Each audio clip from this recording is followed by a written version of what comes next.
Hey guys, welcome back to my channel. It's your girl Rose. In today's video I'm going to show you my attempt to flat iron my hair, which failed.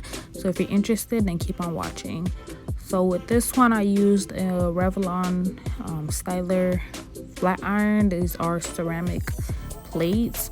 I should have brought one that had titanium, but those were pretty pricey and I just wanted to grab a flat iron just so I can stretch out my hair so that I can put it into a ponytail, because I was going out of town and I didn't want to rock like a wash and go or anything like that.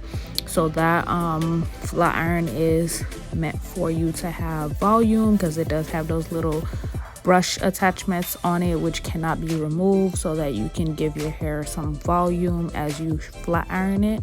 And it didn't really give me much problem, but if you're trying to go for a silk press look, then I would not recommend this flat iron.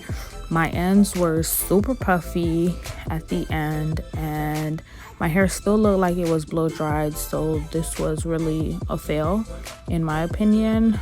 But yeah, that's all I have to say about this product. But like I said, this was only for me to be able to wear my hair into a ponytail, so I would not recommend this straightener for you to just straighten your hair.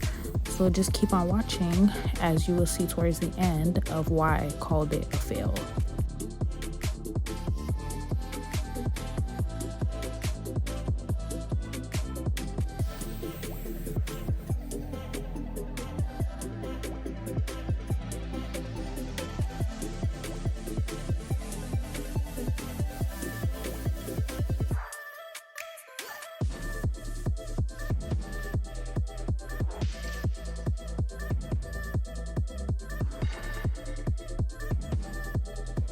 So I am going in sections and straightening it, making sure the roots were as flat as possible.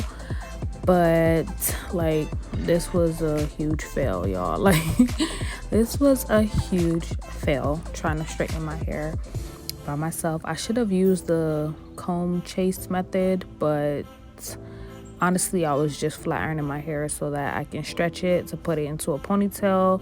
So I really didn't care for it to be super sleek, but it's still a fail. Like, look at my ends and just look at my hair. It is thick, but it is not looking like how I wanted it to. But anyways, thank you all for watching this video. Don't forget to like, comment, and subscribe down below if you haven't already, and I'll see y'all in my next video.